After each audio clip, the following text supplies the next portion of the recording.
Good afternoon everyone. So today we will continue the rest of the part of the neural control and coordination. Okay. So previous day we learned about the forebrain. Today we discuss about the midbrain, hindbrain. So midbrain is located between the thalamus and hypothalamus. You know that the two parts of the forebrain, that is thalamus and hypothalamus. Midbrain is just located between the thalamus and hypothalamus of the forebrain and pons of the hindbrain. Okay, hindbrain, thalamus and hypothalamus and pons, these three surrounded the midbrain. A canal called cerebral aqueduct passes through the midbrain. The dorsal portion of the midbrain consists of four rounded lobes, that is corpora quadrigemina. Okay, so the ventral and dorsal, that is the front part and back side. The dorsal portion of the midbrain, it has the canal like structure. It has four lobe like structure, rounded structure. This is known as the corpora quadrigemina. Midbrain and hindbrain form the brain stem. Okay, brain stem, that is the main structure of the brain, that is formed by the midbrain and hindbrain. Sorry. Hindbrain comprises pons, cerebellum and medulla oblongata. Okay, so just like the forebrain, hindbrain also has the three parts, that is pons, cerebellum and medulla oblongata. Pons consist of fibrous tract interconnected different region of the brain. Pons, other parts of the brain also connected by the pons. Cerebellum has very convoluted surface in order to provide the additional space for many neurons. The medulla of the brain is connected to the spinal cord. The medulla contains sensor which controls what is the function of the hindbrain or medulla oblongata. It controls respiration, or respiration controlled by which part of the brain, that is medulla. Okay, this type of short question. Cardiovascular reflexes and gastric secretions. Okay.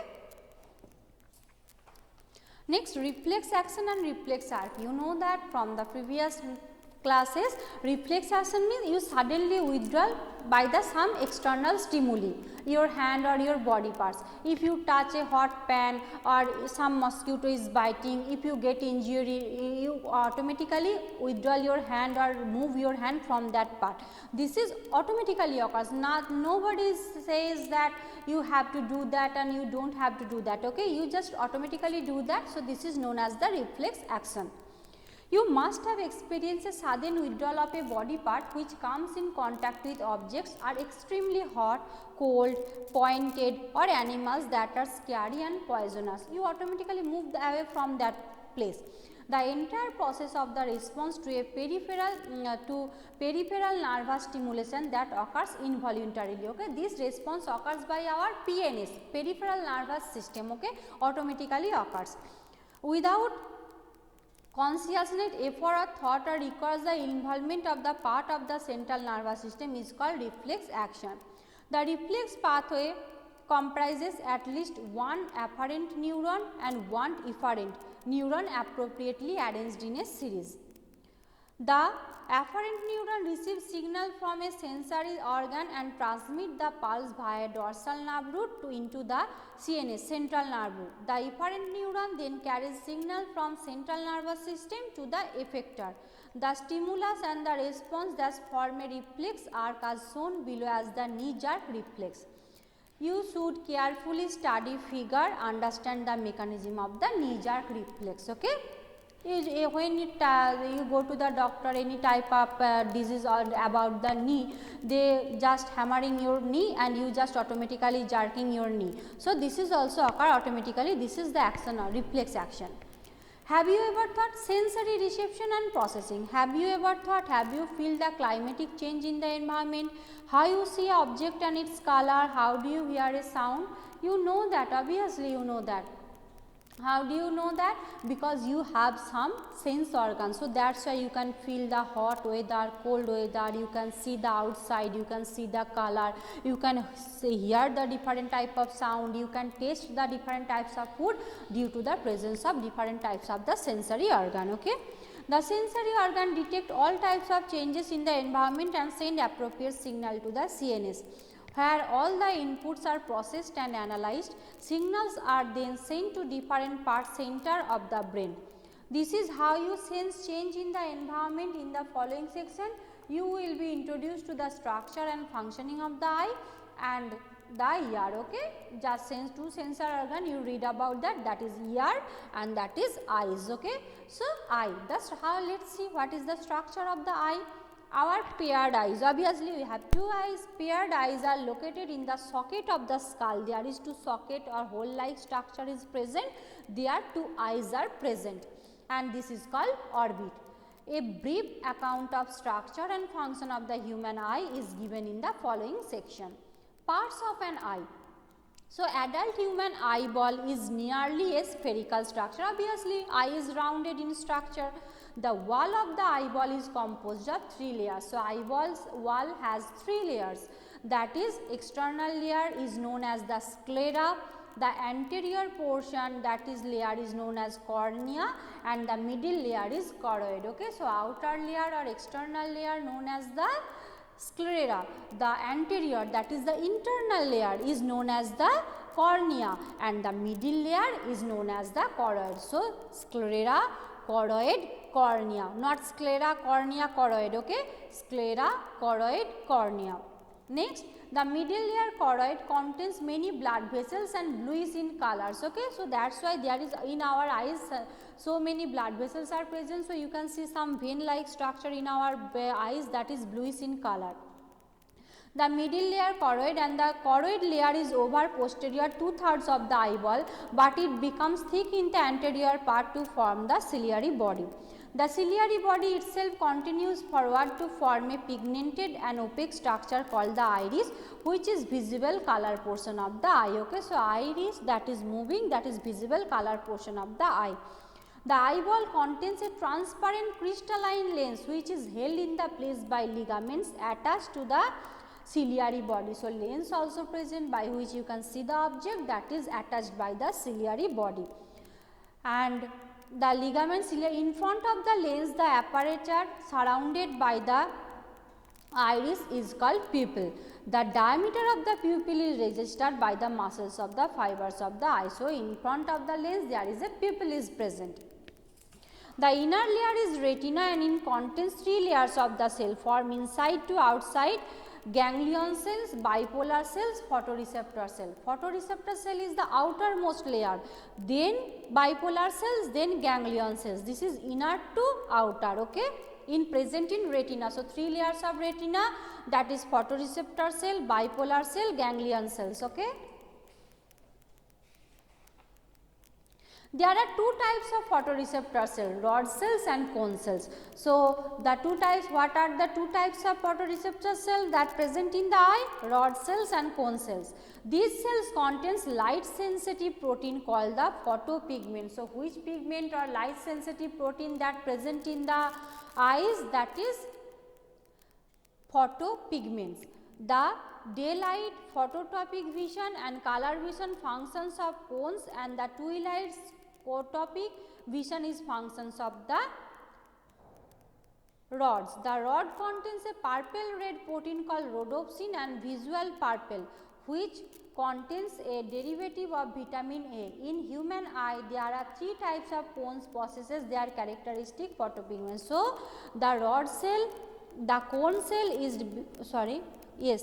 the daylight vision and color vision are functions of the cone. So cone cell help you see in the daylight and rod cell in the dark or twilight. Okay, and they are in which pigments are present in the rod cell? That is purple color protein is present, that is known as the rhodopsin. So what is rhodopsin? The purple color protein that present in the rod cell that helps to see in the twilight, that is known as the rhodopsin, which contains a derivative vitamin A. So which vitamin present in eye? That is vitamin A. In the human eye there are 3 types of cones which possesses their own characteristics photopigments that respond to red, green and blue light. The sensation of different colors are produced by various composition of the cones and their photopigments, which these cones are stimulate equally, a sensation of white light is produced. The optic nerves leave the eye and the retinal blood vessels enter it at the point medulla to it and slightly above the posterior pole of the eyeball. The photoreceptor cell are not present in that region and hence it is called blind spot. At the posterior pole of the eye lateral to the blind spot, there is a yellowish pigment spot called macula lutea with a choroidal pit is called fovea. The fovea is a thin out portion of the retina where the cones are densely packed. This point where visually actively greatest. Okay, so fovea visually greatest, resolution is greater in the fovea because all the cone cells are accumulated on that part. The space between the cornea and lens is called aqueous chamber and contains a thin watery fluid called aqueous humor. The space between the lens and the retina is called vitreous chamber and is filled a transparent gel called vitreous humor. So, the gel like structure that present in the eye known as the vitreous humor. Okay? Mechanism of vision, this is most important. How could you look? How could you see by the eyes? Mechanism of how image form in your eyes, that is the light rays is visible wavelength focus on the retina through the cornea and lens. Genetic potential is in the rod and cones. As the mentioned earlier, the photosensitive compounds in the human eye is composed of opsin and retinal. Light induced dissociation of the retinal from the opsin resulting in changes the structure of the opsin. This cause membrane permeability changes. As a result, potential differences are generated in the photoreceptor cells.